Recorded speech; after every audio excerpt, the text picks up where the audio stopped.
welcome to the Deep Dive.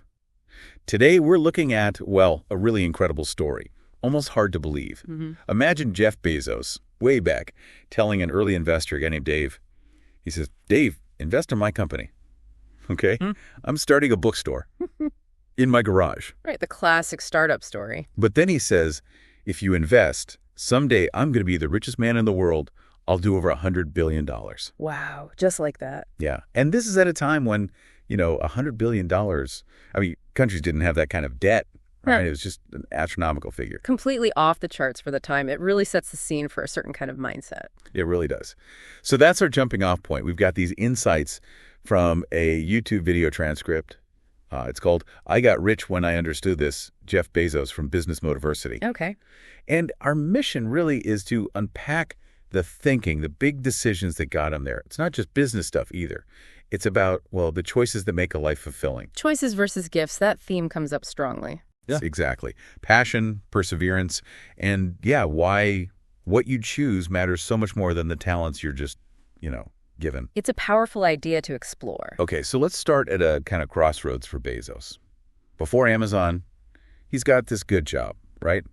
Financial firm, New York City. And he mentions having a brilliant boss he really admired. Right. So he goes to this brilliant boss and says, look, I'm leaving. I'm going to start an internet book company. You can imagine the boss's reaction. The transcript says the boss took him for a long walk in Central Park, listened really carefully. Yeah, and he gives this piece of advice. He says, basically, that sounds like a really good idea, but it would be an even better idea for someone who didn't already have a good job. That sounds about right. Very practical, very grounded. Totally. Protect the downside, Yeah. But then the boss adds this framework that's just, profound. This is the key part, yeah. He tells Bezos, you can have a job, or you can have a career, or you can have a calling. Job, career, calling. Okay. And he says, if you find that calling, you have hit the jackpot, because that's the big deal. Wow. That really makes you stop and think, doesn't it? It absolutely does. How much of our working life is just a job, or maybe a career path, but a calling? That's different. Yeah, it pushes you to think, what category does my work fall into? Or my aspirations? Is it just paying the bills? Is it building something over time? Or is it that jackpot? A question worth asking, definitely. Okay, let's go back to that crazy prediction, the $100 billion thing with Dave, the investor. Right, 25 years ago, apparently. And Bezos doesn't just suggest it, he declares it. I will do over $100 billion. And Dave's reaction is just what you'd expect, really. Disbelief, scoffing, joking about it. Yeah, the transcript says Dave told him there is no such thing as $100 billion 25 years ago, statistically. It's like countries don't have that. Even national debt wasn't that high back then. He just couldn't wrap his head around it. A 26-year-old kid in a garage talking about numbers that didn't even seem real on a global scale. But here's the kicker, while Dave's laughing it off. Bezos isn't fazed at all. Not according to Dave. Yeah. He said Bezos was already applauding himself, convinced he was going at the right way at the perfect time. Just total self-belief. That level of conviction is, well, it's rare. And maybe a bit unnerving. It makes you think, though. How do you react when someone throws out a huge, seemingly impossible vision?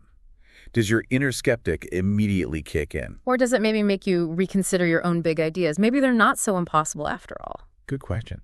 So you have this huge vision, this conviction, but how do you actually, take the plunge, make that first move? Yeah, the leap of faith. How did Bezos justify that internally? Well, he talks about it very clearly. He said, I decided I had to give it a shot. And he used this specific mental model. The regret minimization framework. I find this fascinating. Explain that a bit. Well, he put it like this. I didn't think I'd regret trying and failing. Like, okay, that would sting, but it wouldn't be the worst thing. And I suspected I would always be haunted by a decision to not try at all.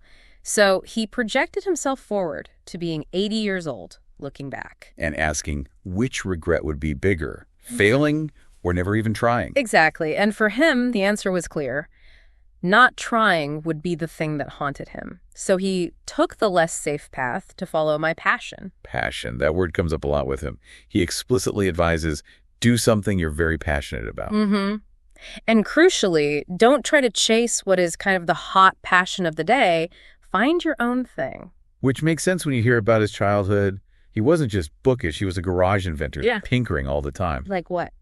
Oh, things like an automatic gate closer he made from, like the Yes. cement-filled tires, a solar cooker using an umbrella and foil. Apparently that one didn't work too well. Mm-hmm. Trial and error. And even baking pan alarms to try and catch his siblings. So that inventive tinkering spirit was always there. It wasn't just a calculated business move later on. So the passion was genuine, deep-rooted. That connects back to the regret framework, doesn't it? Not pursuing that innate drive would likely lead to regret. Definitely. Makes you wonder, doesn't it? What passions are you maybe not pursuing? What risks aren't you taking that you might regret later? It's a powerful question for anyone. Okay, so you take the leap, driven by passion and minimizing future regret. How do you actually move forward effectively? He has that phrase he likes. Oh, yeah, the military one. Slow is smooth and smooth is fast. Right. What does that actually mean in practice, do you think? Well, the way he talks about it, it's about avoiding rushed mistakes. It's that idea that if you try to go too fast, you get sloppy, you make errors, and then you have to backtrack or fix things, which ends up taking longer. So being deliberate, careful, smooth in your actions actually leads to faster progress overall. Exactly. He says that's the kind of thing that really allows you to make progress in anything, really. Business, projects, maybe even just daily tasks. It runs counter to that always-on, rush culture we live in, doesn't it? Totally. Yeah. But maybe slowing down to be smooth is actually the faster way. How could applying that idea change things for you day to day? Interesting thought. Okay, let's shift to what you called maybe the most profound insight, this distinction he makes. Gifts versus choices. Yeah. Yeah, this is, I think, the absolute core of his message in these excerpts. So lay it out. What's the core argument? He argues very directly. Be proud not of your gifts, but of your hard work and your choices. Okay, so what are gifts then? Gifts are the things you're just given. You didn't earn them. He gives examples like maybe you're naturally smart, good at math, or you're tall or good looking. Things you're born with or just happen to have. Right. And for those, he says, you could be thankful, grateful, but not proud. Pride comes from something else. And that something else is choices. Exactly. He says it's the choices that define us. So using his math example, being good at math is the gift. But practicing that math, pushing yourself, taking it to the next step that could be very challenging and hard, that's a choice. Okay, I see. Choosing to put in the effort, choosing to work hard, choosing to do hard things. Those are the things you can own, the things you can actually be proud of building. Precisely. It shifts the focus from innate talent to applied effort and deliberate decisions. And he takes this even further, doesn't he? Applying it to the kind of life you choose to lead. Yes. He presents this fundamental fork in the road. You can choose a life of ease and comfort, or you can choose a life of service and adventure. Ease and comfort or service and adventure, that's a stark contrast. It is. And then he asks that killer question. When you're 80, which one of those things you think you're going to be more proud of? And the implied answer is pretty clear. Yeah. He strongly suggests it's the life of service and adventure, the life where you made hard choices, where you strove for something beyond just comfort. It really forces you to reflect, doesn't it? What choices are you making? Are they leaning towards ease or towards something more challenging, maybe more meaningful? What story are your choices writing? And he seems incredibly optimistic about the potential for making those meaningful choices right now. He really does. He's quoted saying, "Never been a better time to be alive." Sees an incredible amount of inspiration all around us. Goes the pace of change, the amount of invention and opportunity, just insane. He even brings in historical figures, suggesting that, the great minds of the past, Verne, Twain, Galileo, Newton, they'd all want to be alive right now to witness and participate in this era.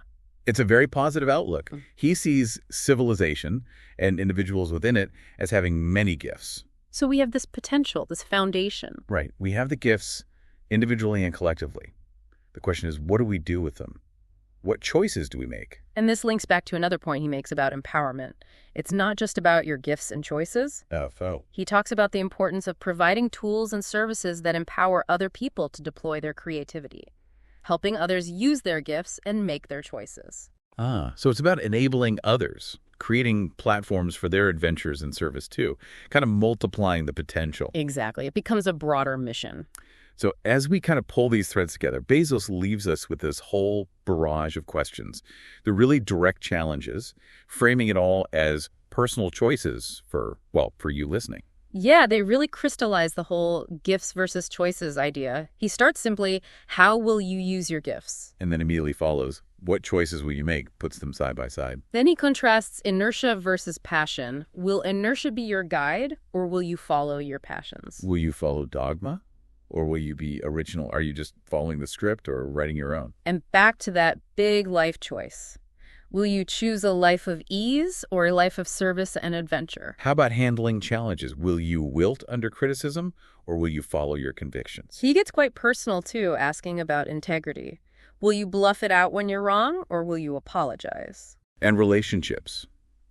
Will you guard your heart against rejection or will you act when you fall in love?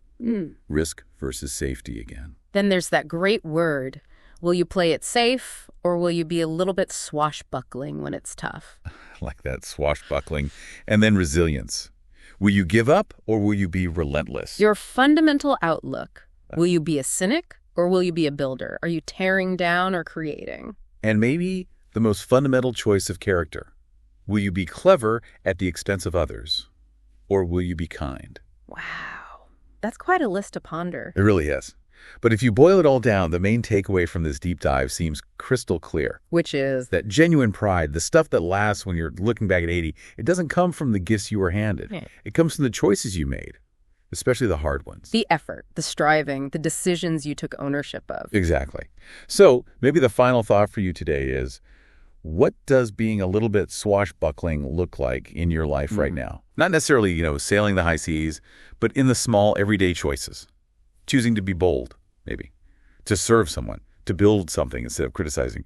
Choosing adventure over ease, even in a small way. Choosing relentless over giving up. Yeah. Choosing kind. Something to think about. Yeah. What choices will define your story?